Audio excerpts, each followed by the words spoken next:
وہ لوگ جو ذکر کرتے ہیں اللہ کا کھڑے ہونے کی حالت میں اور بیٹھنے کی حالت میں اور کروٹوں پر لیٹنے کی حالت میں، اور فکر کرتے ہیں آسمانوں اور زمین کی تخلیق میں، اور فکر کر کے کہتے ہیں اے ہمارے پروردگار، نہیں پیدا کیا تو نے آسمانوں کو، زمینوں کو اور ان کی مخلوقات کو بے فائدہ، تو ہر قسم کی شریکوں سے پاک ہے، پس بچا لے ہم کو جہنم کے عذاب سے۔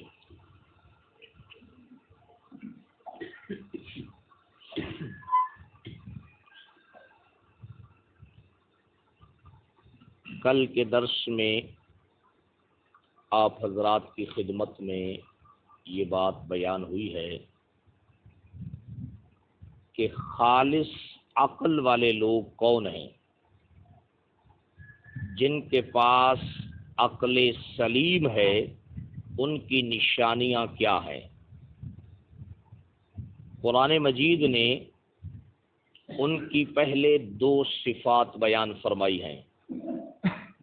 پہلی صفت یہ ہے کہ وہ ذکر اللہ کرتے ہیں، ہر حال میں اللہ کا ذکر کرتے ہیں، کیونکہ کھڑا ہونا، بیٹھنا، لیٹنا اس کا آسان ترجمہ ہے کہ ہر حال میں۔ نمبر دو، اس کی مخلوق میں فکر کرتے ہیں، اور ان کے فکر کا نتیجہ کیا ہوتا ہے، مخلوقات میں غور و فکر کر کے کہاں تک پہنچتے ہیں، فرمایا ربنا، کہاں تک پہنچتے ہیں، اللہ کی توحید کی طرف، اس کی وحدانیت کی طرف، اور اعلان کرتے ہیں سبحانکا، تیری ذات ہر قسم کے شریکوں سے پاک ہے، سمجھ آئے گی۔ اور پھر عقیدہ توحید کے بدلے میں اپنے رب سے درخواست کرتے ہیں کہ فقنا عذاب النار، ہم کو جہنم کی آگ سے کیا کر دیجئے، بچا دیجئے۔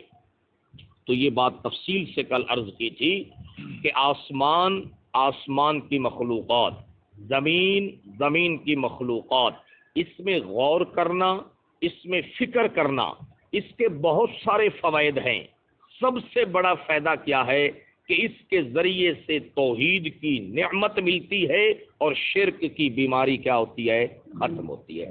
یہ اصل اس مقام کے مناسب جو اس کا لب لباب ہے وہ یہی ہے۔ اب اسلام جو ہے وہ خود حکم دے رہا ہے کہ عقل والے لوگ بھی وہی ہیں جو اللہ کی مخلوق کو بیکار مانتے ہیں یا ہر چیز کو کارآمد مانتے ہیں، اور پھر جو اللہ کی مخلوق ہے اس کو استعمال میں نہیں لاتے یا اس میں غور و فکر کرتے ہیں، سمجھے گی۔ اب اس پر جو ہے آپ کو جو وعدہ کیا تھا تفسیر ضیاء القرآن کا حاشیہ، وہ پہلے آپ کی خدمت میں عرض کرتا ہوں، پھر ذکر اللہ کے بارے میں ایک بات صرف آج کے درس میں عرض کریں گے۔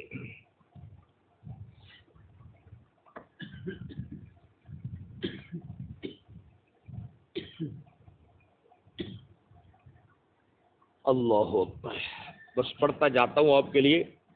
فرماتے ہیں کہ آج اگرچہ کائنات کے ہر پہلو پر غور و فکر ہو رہا ہے، کائنات کے ہر پہلو پر غور و فکر ہو رہا ہے، اور وسعت کا یہ عالم ہے کہ ہر مظہر فطرت کے لیے ایک مستقل فن کی بنیاد پڑ چکی ہے۔ یعنی غور و فکر میں وسعت کتنی ہے، اس میں کتنی وسعت ہو چکی ہے، کتنا پھیلاؤ ہو چکا ہے ہر مظہر فطرت کے لیے، ہر مظہر، دیکھیے لفظ دیکھیے، ایک مستقل فن کی بنیاد پڑ چکی ہے۔ لیکن مومن اور غیر مومن کی تحقیق اور تفحص میں ایک بنیادی فرق ہے۔ مومن بھی تحقیق کرتا ہے، غیر مومن بھی مظہر فطرت میں کیا کرتا ہے، تحقیق کرتا ہے. تفحص کا مطلب ہوتا ہے جستجو کرنا. اس میں فرق ہے، ایک بنیادی فرق ہے. مومن جب کائنات کی کسی چھوٹی یا بڑی چیز پر غور کرتا ہے، چھوٹی یا بڑی چیز پر، یہ ایک ایک جملہ سنتے چلے جائیں اور عقیدہ توحید کو سمجھتے چلے جائیں. ایک کا جب کائنات کی کسی چھوٹی یا بڑی چیز پر کیا کرتا ہے، غور و فکر کرتا ہے، اور اس کی حیران کن تاثیرات، اس کی حیران کن تاثیرات، سورج میں سورج کے اثرات کیا ہیں، چاند کے اثرات کیا ہیں جناب والا، سمجھے گی. اور اسی طرح ستارے ہیں، سیارے ہیں، اور آسمان ہے، اور آسمان کے اندر مختلف قسم کی اور جتنی چیزیں ہیں، کہکشائیں ہیں، زمین ہے، زمین کی چھوٹی بڑی چیزوں میں غور کرتا ہے، پھر ان کے اثرات اس کے اوپر ظاہر ہوتے ہیں. اور اس میں مضمر، اور اس میں مضمر کا معنی ہوتا ہے چھپا ہوا. مضمر کا معنی کیا ہوتا ہے؟ چھپا ہوا ہوتا ہے جناب والا. ضمیر نہیں کہتے، ضمیر کو اس لیے کہتے ہیں کہ وہ اندر کیا ہوتا ہے، چھپا ہوا ہوتا ہے. اور اس میں مضمر، ایک بدی نظام پر اس کی نگاہ پڑتی ہے، یعنی ویسے نہیں، جب غور و فکر کرتا ہے تو پھر ایک مضمر جو چھپا ہوا ایک نظام ہے بڑا وسیع، اس پر اس کی نگاہ پڑتی ہے. اب اگلے جملے سننا ذرا. تو وہ اس حیران کن تاثیرات، تاثیرات اور بدی مضمرات میں کھو کر نہیں رہ جاتا، بلکہ اسی وقت اس کی نگاہ اس کے بنانے والے کی طرف بے تابانہ وار دوڑتی ہے. بے تاب جانتے ہو کس کو کہتے ہیں؟ بے چین کو، سمجھے گی جناب.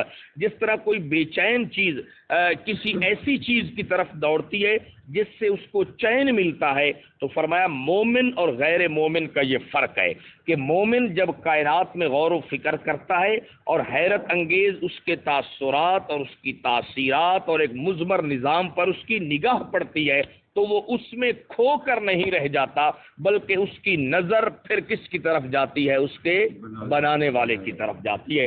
اور اس کی زبان سے بے ساختہ یہ کلمات نکلتے ہیں، ربنا ما خلقت ھذا باطلا، اللہ یہ جو کچھ تو نے بنایا ہے بیکار. ہاں سمجھا گی جناب. لیکن ایک غیر مومن کی نگاہ ان مشاہدات کی چمک دمک سے خیرہ ہو کر رہ جاتی ہے، اور اس کے بنانے والے کی عظمت و جلالت، علم و قدرت، عظمت و جلالت، علم و قدرت، مشیت و حکمت، یہ اصل یعنی کہ نتیجہ ہے علم سائنس کا. سائنس کے علم کا نتیجہ ہے جناب والا کہ جو غیر مومن ہوگا اس کی نگاہ اللہ بنانے والے کی عظمت و جلالت، علم و قدرت، مشیت و حکمت کی طرف اس کی توجہ مبذول نہیں ہوتی. بے شک وہ اب اگلے جملے سننا، بے شک وہ ان کی تسخیر سے اپنی مادی ترقی کو تو معراج کمال تک پہنچا دیتا ہے، لیکن اس کے دل میں یقین کا چراغ روشن نہیں ہوتا. آئنسٹائن، نیوٹن، سمجھ آئے گی جناب والا، اور اس قسم کے جو لوگ ہیں انہوں نے کائنات کی مختلف چیزوں میں تسخیر کر کے دنیا کی ترقی کو تو اوج کمال تک پہنچا دیا، لیکن ان کا اپنا دل بھی روشن، دنیا کو روشنی دے گئے مگر اپنے آپ کو اندھیرے میں قبر میں لے کر چلے گئے. اپنے دل کا یقین ان کا روشن نہیں ہوا، اور اس کے دل کی دنیا پھر بھی تاریک کی تاریک ہی رہتی ہے، تاریک ہی تاریک، سمجھے گی. کیونکہ جو اصل مقصد ہے غور و فکر کا وہ اس مقصد تک پہنچتے نہیں ہیں. آگے دیکھیے، کاش مسلمان طلبہ قرآن کی اس آیت کی روشنی میں سائنس اور طبعیات کے علوم کا مطالعہ کرے. کاش مسلمان طلبہ، سمجھے گی. اقبال مرحوم کا بھی اس سلسلے میں ایک شعر ہے جس میں اس نے غیر مسلم سائنسدانوں کے بارے میں کچھ باتیں کی ہیں، جس میں وہ کہتا ہے کہ ستاروں کی گزرگاہوں پہ کمند ڈالنے والا، ان کو تسخیر کرنے والا اپنے راستے میں سفر کر نہ سکا. سمجھے گی جناب، یعنی اپنی جو اس کی گزرگاہ تھی اس تک وہ پہنچ نہیں سکا. کاش مسلمان طلبہ قرآن کی اس آیت کی روشنی میں سائنس اور طبعیات کے علوم کا مطالعہ کریں. بس آخری جملہ، تاکہ اگر ان کی کاوشوں سے ان کی ملت کا ظاہر رشک مہتاب بن جائے، تاکہ اگر ان کی کاوشوں سے ان کی ملت کا معنی کیا ہوتا ہے؟ قوم، یعنی وہ اس سائنس کے اوپر مسلمان طلبہ محنت کریں، اس کے علوم کا مطالعہ کریں، اور اس کی وجہ سے ان کی قوم کا ظاہر جو ہے وہ رشک مہتاب بن جائے، تو اس کا باطن رشک صد آفتاب ہو جائے۔ اس کا اپنا باطن کیا ہے؟ رشک صد آفتاب ہو جائے، یعنی کہ اس کا باطن اتنا چمکدار ہو جائے کہ 100 سورج بھی اس کے اوپر رشک کریں۔ صد کا معنی کیا ہوتا ہے؟ 100 ہوتا ہے۔ آفتاب کا معنی کیا ہوتا ہے؟ سورج ہوتا ہے۔ یعنی کہ اگر ان کی محنت اور کوشش سے ان کی قوم کا ظاہر چمکتے ہوئے سورج کی طرح ہو جائے تو ان کے اندر اتنے روشن ہو جائیں کہ 100 سورج کی روشنی بھی اس روشنی کا مقابلہ نہیں۔ یہ اصل چیز ہے۔ اگر یہ چیز نہیں ہے تو بس پھر اگر کسی چیز سے اس کی منزل، اس کے مقصد، اس کی حقیقت تک آدمی نہ پہنچ سکے تو کیا خیال ہے پھر کوئی فائدہ ہے؟ بس یہی بات ہے جناب والا۔ سائنس کے اوپر اگر محنت ہو رہی ہے، دنیا کو مختلف اس کے فوائد مل رہے ہیں، مگر سائنسدان کا اپنا دل روشن نہیں ہو رہا تو وہ اندھیرے میں چل رہا ہے یا روشنی میں چل رہا ہے؟ کوئی فائدہ نہیں ہے اس کا، سمجھے گی جناب والا۔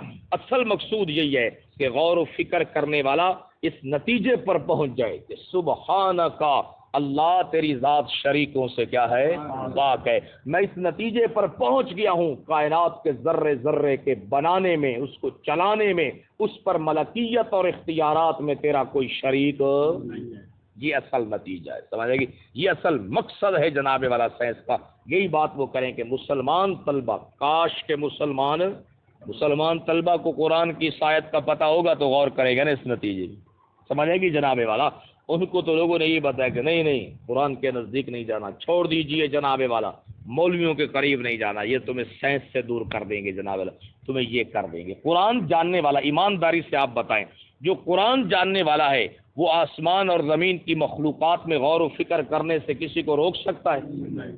وہ تو بتائے گا کہ عقل والوں کی دوسری بڑی نشانی بھی یہی ہے، سمجھے گی، جن کی اللہ نے کیا کی ہے۔ لیکن ان کو اصل میں دشمنی کس بات سے ہے؟ جو علماء اگلی بات کرتے ہیں کہ اس کے ذریعے سے اسی کا ہو کر نہیں رہنا، جس نے یہ سب کچھ بنایا ہے اس کا بننا ہے، جس نے سب کچھ بنایا ہے اسی کا بننا ہے، سمجھے گی۔ اب دیکھیے ذرا، ترجمہ ہو گیا، اب آیت کے آغاز میں آ گئے۔ اللہ کیا فرماتے ہیں کہ عقل والوں کی نشانی کیا ہے؟ الذین یذکرون اللہ، وہ کیا کرتے ہیں؟ اللہ کا ذکر کرتے ہیں، کھڑے ہونے کی حالت میں، بیٹھنے کی حالت میں۔ جاگ کر بھائی یعقوب، جاگ کر بیٹھ، ہمت سے چست ہو کر بیٹھنے کی کوشش کیا کریں۔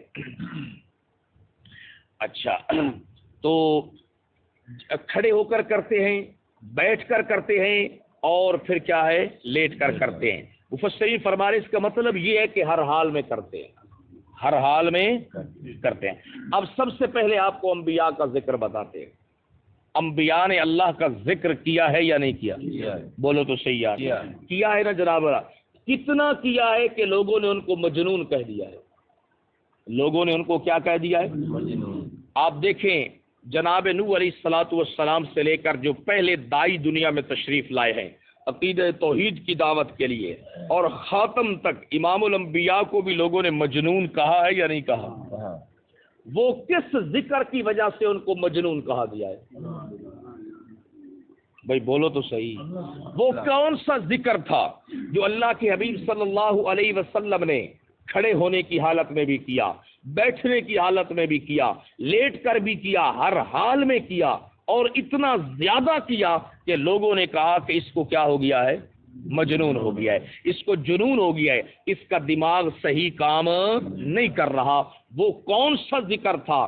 جب صفا کی پہاڑی سے شروع ہوا، پھر اس نے کوئی جگہ نہیں دیکھی، پھر اس نے کوئی مقام نہیں دیکھا، کوئی حالت نہیں دیکھی، بس یہ آواز لگا دی کہ لا الہ الا اللہ۔ اللہ کے نبی غار حرا میں جا کر اللہ کا ذکر کرتے تھے، کسی نے مجنون کہا؟ یار بولو تو صحیح۔ اللہ کے حبیب غار حرا میں جا کر اللہ کا ذکر کرتے تھے، کسی نے مجنون کہا؟ آپ حرم شریف میں بیٹھ کر اللہ کا ذکر کرتے تھے، کسی نے مجنون کہا؟ لوگوں نے مجنون کب کہا؟ جب اللہ کے حبیب نے کون سے ذکر کی ضربیں لگائی؟ لا الہ الا اللہ۔ اور اگر آپ صرف اپنے گھر میں بیٹھ کر، اپنے جناب والا مکان میں بیٹھ کر، غار ہرا میں بیٹھ کر یا صفا مروہ پہ چڑھ کر ذکر کرتے رہتے لا الہ الا اللہ، لا الہ الا اللہ، اس کی ضربیں لگاتے رہتے، لوگ آپ کو مجنون کہتے؟ آپ کو لوگوں نے مجنون کب کہا ہے؟ جب آپ نے لوگوں کو جمع کیا ہے اور لوگوں سے اقرار کروایا ہے کہ لا الہ۔ اصل میں وہ لوگ الہ کا معنی جانتے تھے، جب اللہ کے حبیب نے الہ کہا فوراً کہ لا الہ، تو فوراً پتھر لگنے شروع ہو گئے۔ پھر اللہ کے حبیب نے اس ذکر کو اتنا کیا، اتنا کیا، اتنا کیا، نہ گرمی دیکھی، نہ سردی دیکھی، نہ دن دیکھا، نہ رات دیکھا، نہ اپنے دیکھے، نہ بیگانے دیکھے، ہر حال میں جب لوگوں کو توحید کی دعوت دی تو لوگوں نے کیا کہا؟ یہ تو پاگل ہو گیا، یہ کیا ہو گیا ہے بھائی؟ اس کو ایک ہی مسئلہ تھا۔ آپ دیکھیں نا، مکہ میں 11ویں سال آپ کو معراج ہوئی ہے، پھر نماز کا حکم آیا ہے، 11 سال تک ایک ہی دعوت تھی، لا الہ الا اللہ۔ انبیاء کی جو دعوت ہے نا، وہ دعوت توحید ہے، کہتے ہیں نبیوں والا کام۔ انبیاء کی دعوت کا نام کیا ہے؟ دعوت ہے۔ جس دعوت میں توحید نہیں، وہ انبیاء کی دعوت نہیں ہے، وہ انبیاء کی دعوت نہیں ہے۔ سمجھے؟ حدیث پاک ذرا ایک سنیں اس سلسلے میں بھی۔ عن ابی سعید الخدری رضی اللہ تعالی، آدھا گھنٹے کا بیان ہو، 1 گھنٹے کا، 2 گھنٹے کا، 3 گھنٹے کا، مگر اس میں الہ کے مفہوم کو نہ بتایا جائے، الہ کو نہ بیان کیا جائے، الہ کی صفات کیا ہیں، وہ اللہ کے ہاں دعوت نہیں۔ اللہ کے ہاں تو وہی دعوت ہے یہ انبیاء والی دعوت ہے، اور انبیاء کی دعوت کا نقطۂ آغاز کیا ہے؟ دعوت توحید، لا الہ الا اللہ۔ سمجھ آئے گی کہ غیبی قوتوں اور طاقتوں والا کون ہے؟ لا الہ، الہ کا معنی کیا ہے؟ مشکل کشا کون ہے؟ حاجت روا کون ہے؟ بگڑیاں بنانے والا کون ہے؟ بیٹے بیٹیاں دینے والا کون ہے؟ دور و نزدیک سے شور و پکار سننے والا کون ہے؟ اور پردے کے پیچھے جاننے اور دیکھنے والا کون ہے؟ اس کو کہتے ہیں الہ۔ اس لیے فرمایا کہ لا الہ۔ ہاں دیکھیے ذرا، عن ابی سعید الخدری عن رسول اللہ صلی اللہ علیہ وسلم، رسول اللہ صلی اللہ علیہ وسلم سے نقل کرتے ہیں، انہ قال، آپ نے خود فرمایا، اکثروا ذکر اللہ، اللہ کا ذکر کثرت سے کرو، اللہ کا ذکر کثرت سے کرو، حتی یقولوا مجنون، حتیٰ کہ لوگ تمہیں کیا کہیں کہ یہ کیا ہو گیا ہے؟ مجنون ہو گیا ہے۔ محدثین نے لکھا ہے کہ وہ ذکر جو کثرت سے کرنا ہے، جس کو دیکھ کر لوگ مجنون کہیں، وہ دعوت توحید ہے۔ وہ کیا ہے؟ دعوت۔ ہاں سمجھ آئے گی؟ لوگوں کو اتنی اللہ کی بات کرنا، اور لوگوں کو جس جگہ کے اوپر جائیں، ہر جگہ کے اوپر 5 منٹ 10 منٹ، اگر آدھا گھنٹہ موقع ملتا ہے، ہر جگہ کے اوپر درمیان میں اللہ کی توحید کا مسئلہ بیان ہو، پھر آپ دیکھ لینا لوگ آپ کو بھی کہیں گے کہ انہوں توحید دا حیضہ ہو گیا۔ سمجھ آئے گی؟ اب لوگ میرے بارے میں نا اپنے ہی کہتے ہیں بھائی استادن جو ہے نا جی توحید دا کی ہویا ہے؟ حیضہ ہویا ہے۔ پھر باقاعدہ باہر سے مولویوں کو بلاتے ہیں اور ان کے ذریعے سے بھی کوشش کرتے ہیں کہ وہ لوگوں کو بتائیں کہ کچھ لوگوں کو توحید کا کیا ہو جاتا ہے؟ حیضہ ہو جاتا ہے۔ سمجھ آ گئی؟ تو مجھے دوست کہتے ہیں، میں کہتا ہوں ابھی تو بہت تھوڑی بات ہے، ابھی تو لوگوں نے مجھے پاگل نہیں کہا، لوگوں نے کیا ہے مجھے، ابھی اس سے آگے کام باقی ہے۔ سمجھ آ گئی جناب والا؟ کیونکہ میرے حبیب کو مکے والوں نے کیا کہا تھا کہ یقولون ام بہ جنۃ، کہ اس کو کیا ہو چکا ہے؟ جنون ہو چکا ہے، یہ پاگل ہو چکا ہے، اس سے کوئی بات آتی نہیں ہے۔ عرصہ 11 سال کا گزر چکا ہے، ایک ہی بات ہے، لا الہ۔ اور انبیاء کی دعوت ہوتی ہے ایسے ہے۔ اب آپ دیکھیں حضرت نوح علیہ الصلوۃ والسلام کی دعوت کو تھوڑا سا آپ دیکھیں، آپ کو پتہ چلے گا کہ قوم جو بات کہتی تھی نا کہ ان کو جنون ہو گیا ہے، کیا ہو گیا ہے؟ آپ کو سمجھ آئے گی بات۔ اللہ، جب آپ صحیح باتیں کریں گے پھر پریشانی ہوگی۔ ایک وقت تھا نا، سچی باتیں آپ کو سناتے رہتے ہیں، لوگ علی اصغر کے نام کی کیا لگاتے تھے؟ محرم آتا تھا تو کیا لگاتے تھے؟ سبیل۔ لوگ کیا کہتے؟ یہاں سے پینا۔ بھائی بولو تو صحیح، اپنی بات کر رہا ہوں، کسی دوسرے مکتبہ فکر کی بات نہیں کر رہا، اپنی بات کر رہا ہوں۔ کیا کہتے تھے؟ علی اصغر کے نام کی سبیل ہے، یہ ان کے نام کی نیاز ہے، یہ ان کے نام کی نظر ہے، اس کو پینے کی اجازت ابھی یکم محرم الحرام کو نا ملک کے مختلف شہروں میں حضرت فاروق اعظم کی سیرت و عظمت کے حوالے سے جلوس نکالے گئے ہیں، اور اس میں باقاعدہ لوگوں نے پانی، شربت اور مختلف جگہوں کے اوپر سبیل صدیق، سبیل فاروق، سبیل عثمان، سبیل معاویہ، چلو لگانی بھی تھی تو کسی کے اوپر لکھ دیتے سبیل علی، بھائی چلو لگانی ہی تھی، نقل اتارنی ہی تھی تو چلو کم از کم علی کے نام کی بھی درمیان میں کیا کر دیتے۔ عثمان کے بعد ڈائریکٹ کہاں پہنچ گئے؟ سبیل معاویہ، سمجھا کہ اب آپ جب یہ بات کریں گے نا، کہیں گے ایک طبقے کو ہم کہتے ہیں یہ کیا تم لگاتے ہو سبیل اصغر، وہ کہتے ہیں تم اہل بیت کے منکر ہو۔ اب یہ کام پہلی دفعہ ہوا ہے ملک میں، سمجھ آئے گی کہ سپاہی صحابہ کے جلوسوں کے اندر سبیل ابو بکر، سبیل صدیق، سبیل معاویہ، اس قسم کی جناب چیزیں ہوئی ہیں۔ اب آپ کس پہ نکیر کریں گے تو کہیں گے صحابہ کے منکر ہیں، یہ صحابہ کے کیا ہیں بھائی؟ بات تو سچی ہے، اگر سبیل علی اصغر جائز نہیں ہے تو سبیل صدیق بھی جائز، بات تو سچی ہے، کوئی اچھا کہے یا برا کہے، اس سے ہمیں کوئی غرض نہیں ہے۔ جس طرح آپ کو سناتا رہتا ہوں نا کہ اگر ہم نیاز حسین کے قائل نہیں ہیں تو نیاز حسن کے بھی قائل نہیں ہیں، نیاز علی کے بھی قائل نہیں ہیں، نیاز صدیق کے بھی قائل، یہ بات ہے جناب، یہ بات ہے۔ یہ بات جب آپ کریں گے تو پھر اس کی وجہ سے لوگ کہتے ہیں انہوں نے دیکھو ہر چیز ان کو جو ہے نا جناب شیر کی شیر نظر آتی ہے، پاگل ہوئے پھرتے ہیں، سمجھا کہ نوح علیہ الصلوۃ والسلام کی دعوت جو ہے اس کو تھوڑا سا دیکھ لیں، بس 2-3 منٹ، تاکہ دعوت توحید انبیاء کو لوگ مجنون، اب آپ خود دیکھنا کہ پھر قوم جو کہہ رہی ہے وہ کس حد تک کہہ رہی ہے، سمجھا کہ اللہ فرماتے ہیں میرا نبی آخر میں کہتا ہے، آخر وقت اپنے رب سے باتیں کرتے ہوئے، رب انی دعوت قومی لیلا ونہارا، یہ کام جو نا بدعت، ایک دفعہ تھوڑی سی اس کو اشارہ ملتا ہے پھر یہ کام خود بخود بڑھ جاتا ہے۔ اب جناب اس سال ہوا ہے نا، آئندہ سال ترغیب بھی دیں گے، کون ہے جو سبیل صدیق کے لیے 50,000 دیتا ہے، کون ہے جو اس کے لیے 20,000 دیتا ہے، کون ہے جو اس کے لیے روپیہ، چوانی، دھیلا، جتنا ہو سکتا ہے جمع کراؤ، یہ جنت کے ٹکٹ ہے، یہ جنت کے کیا ہے بھائی؟ دیکھنا بھائی، آپ کو کیوں آپ پریشان ہیں، آگے آگے دیکھیے کہ ہوتا کیا ہے جناب والا۔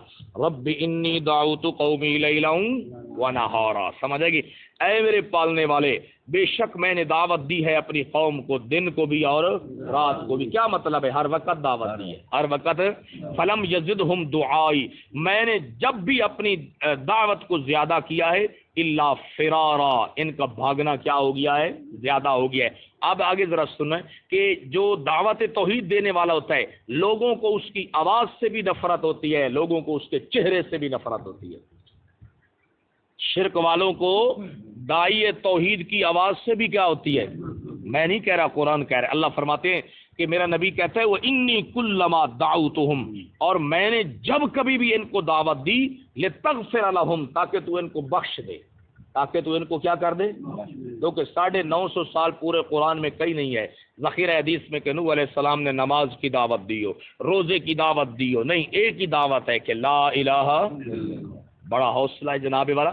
اب آگے ذرا سنیے، کہتے ہیں جعلوا اصابعہم فی آذانہم، وہ لوگ اپنی کانوں میں انگلیاں، یہ مبالغہ ہے، حالانکہ انگلی اندر نہیں جا سکتی، صرف پورا جاتا ہے، یہ مبالغہ ہے کہ ان کو دائی کی آواز سے اتنی نفرت تھی کہ جتنا ہو سکتا تھا اپنے کانوں کو بند کر لیتے تھے تاکہ ہمارے کانوں میں نوح کی الہ کی آواز بھی، ہاں آگے دیکھیے، فرمایا ان کی آواز سے اتنی نفرت ہے کہ کانوں کو بند کر لیتے ہیں۔ واستغشوا ثيابهم، نوح علیہ السلام کہتے ہیں اللہ جب وہ بیٹھے ہوتے، میرا ادھر سے گزر ہوتا، اپنے اوپر کپڑے ڈال لیتے تھے، واستغشوا، ڈھانپ لیتے تھے اپنے آپ کو، ثيابهم، اپنے کپڑوں سے، تاکہ ہم اس کا چہرہ بھی دیکھیں۔ ہاں سمجھ آ گئی؟ اللہ اکبر، اللہ اکبر۔ حضرت شاہ صاحب کا جملہ ذرا سن لیجئے، فرط کراہت سے، یعنی اتنی نفرت کرتے ہیں، نفرت میں اتنا مبالغہ ہو چکا ہے کہ کپڑے ڈال کر کیا کرتے ہیں کہ نہ حق والا ان کو دیکھے اور نہ ہم اس کو۔ یہ ہے کمال دعوت توحید کا کہ شرک والے لوگ داعی توحید کی آواز سے بھی نفرت کریں، اس کے چہرے سے بھی کیا کریں، ہاں سمجھ۔ لیکن آگے دیکھیے نوح علیہ السلام کیا کہتے ہیں، اللہ جب وہ کانوں میں انگلیاں ڈال لیتے تھے، ثم انی دعوتہم جہارا، میں اپنی آواز کو اور اونچا کر دیتا تھا۔ اب بتائیے قوم نے پھر کیا کہنا ہے کہ عقل ہے اس میں کہ ہم تو کانوں میں انگلیاں ڈال کے بیٹھے ہیں، اس کو دیکھو یہ اور زور زور سے کہہ رہا ہے لا الہ الا اللہ۔ سمجھا کہ جناب والا اللہ اکبر۔ ثم انی اعلنت لهم، اللہ پھر میں ان کی جو مجالس ہوتی تھی جہاں پر بڑے لوگ ہوتے تھے وہاں پر بھی جا کر میں نے ان کو دعوت دی۔ اب دیکھیں اللہ کے حبیب خود جو ہیں عکاظ کے میلے میں نہیں تشریف لے جایا کرتے تھے، قوم کا سالانہ عرس لگا ہوا ہے، قوم کا میلہ لگا ہوا ہے، اللہ کے حبیب ایک ایک خیمے میں جا کر دنیا کے جس ملک سے لوگ اس میلے میں شریک ہونے کے لیے آئے ہیں ہر بندے کو کہہ رہے ہیں کہ لا الہ الا اللہ۔ سمجھ آئے گی؟ وَأَسْرَرْتُ لَهُمْ مِسْرَارًا، اور اللہ اگر وہ کسی جگہ پہ چھپ جاتے اور مخفی بیٹھے ہوتے لیکن مجھ نوح کو پتہ چل جاتا، میں وہاں پہ بھی جا کر کہتا تھا لا الہ الا اللہ۔ اس لیے نا حضرت شیخ القرآن فرمایا کرتے تھے، اللہ نے قرآن میں کہا ہم نے جتنے بھی نبی بھیجے ہیں سارے مرد بھیجے ہیں۔ نہیں سمجھ آئی آپ کو؟ لہجہ دیکھیں ذرا، ہم نے جتنے بھی نبی بھیجے ہیں سارے مرد بھیجے ہیں۔ مرد ایسے ہی کرتے ہیں، یہ مرد ہیں، نہیں سمجھ رہی بات؟ یہ ان کے نا کہنے کا جو انداز ہے اسی سے بات سمجھ آتی ہے۔ ہم نے جتنے بھی نبی بھیجے ہیں، کیا بھیجے ہیں؟ مرد بھیجے ہیں جناب والا۔ آگے فضائل توحید بیان کرتے ہیں کہ توحید کو تم مان لو گے اس کی برکات کیا ہیں۔ شاہ صاحب نے عنوان دیا ہے برکات توحید، برکات ہاں۔ فقل تو میں ان سے کہتا تھا استغفروا ربکم، یہاں پر سب مفسر استغفروا ربکم اے ان الشرک، شرک سے اپنے رب سے کیا کرو؟ معافی مانگو، استغفار کرو، کیونکہ وہ بخشنے والا انہ کان غفارا۔ آگے ذکر ہے یرسل السماء علیکم مدرارا، لیکن ہم اکثر دیکھتے ہیں اس آیت کو بیان کیا جاتا ہے مگر جو اس کا اصل مقصد تھا کہ استغفار کس سے کرو؟ شرک سے، وہ درمیان میں ہوتا ہی کوئی نہیں۔ ہاں صرف استغفار کے فضائل ہوتے ہیں، لیکن استغفار نوح علیہ السلام ان سے کس مسئلے پر کروا رہے تھے؟ شرک والے مسئلے سے۔ سمجھا کہ جناب؟ تو یہ بات ہے، یہ اللہ کا ذکر ہے جی۔ توحید بھی کیا ہے؟ اللہ کا، ہاں اللہ کی توحید کا مسئلہ بیان کرنا کیوں جی یہ ذکر ہے یا نہیں؟ سب سے بڑا اس کائنات کا ذکر کیا ہے؟ افضل الذکر لا الہ الا اللہ۔ لیکن اگر کسی کو اس کا معنی سنایا جائے تو وہ لوگوں کو اچھا لگتا، ویسے ذکر اچھا ہے عربی میں، اس کا معنی اور مفہوم جو ہے وہ دل کو لگتا نہیں ہے۔ تو وہ ذکر جو جس کی وجہ سے انبیاء کو مجنون کہا گیا وہ ذکر تھا دعوت توحید، دعوت ہاں سمجھ آ گئی۔ اور اس لیے ہمیں بھی مرد بننا چاہیے۔ اللہ نے ہمیں فطرتاً مرد تخلیق کیا ہے تو صفات کے اعتبار سے بھی کیا ہونا چاہیے؟ مرد ہونا چاہیے۔ اور مرد جو ہے وہ حالات سے نہیں گھبراتا اور پھر وہ ہر حال میں لوگوں کے سامنے جو مسئلہ بیان کرتا ہے وہ کون سا ہے؟ لا الہ الا اللہ۔ سمجھ آئے؟ ترجمہ سنیے۔ ابھی اور ذکر کے بارے میں بات باقی ہے، یہ ایک معنی بھی سنایا ہے جس ذکر کی وجہ سے اتنا ذکر کہ لوگ مجنون کہیں، پاگل کہیں۔ اب میں نے آپ کو اس کی ایک انتہا دکھا دی ہے کہ لوگوں نے کیا کہنا ہے نوح علیہ السلام کو، اب آپ خود فیصلہ کر لیں۔ ان فی خلق السماوات والارض، بے شک آسمانوں کے بنانے میں اور زمین کے بنانے میں، دن اور رات کے باری باری آنے جانے میں، لآیات البتہ بڑی نشانیاں ہیں، لأولی الالباب کن کے لیے؟ عقل والوں کے لیے۔ الذین یذکرون اللہ، عقل والے کون ہیں؟ جو ذکر کرتے ہیں اللہ کا قیاماً، کھڑے ہونے کی حالت میں، قعوداً بیٹھنے کی حالت میں، وعلی جنوبہم اور اپنی کروٹوں کے بل لیٹنے میں۔ سمجھ آ گئی جناب والا؟ وَيَتَفَكَّرُونَ فِي خَلْقِ السَّمَاوَاتِ وَالْأَرْضِ، اور فکر کرتے ہیں آسمانوں اور زمین کی تخلیق میں۔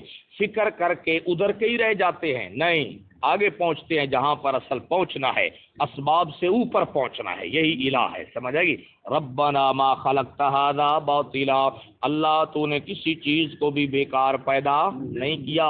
سبحانک، ہم فکر کر کے اس نتیجے پر پہنچے ہیں تیری ذات ہر قسم کے شریکوں سے، سبحان اللہ جی۔ فقنا عذاب النار، اللہ ہم نے تیری توحید کو قبول کیا ہے، توحید کی برکت کی وجہ سے فقنا عذاب النار، ہمیں جہنم کی آگ کے عذاب سے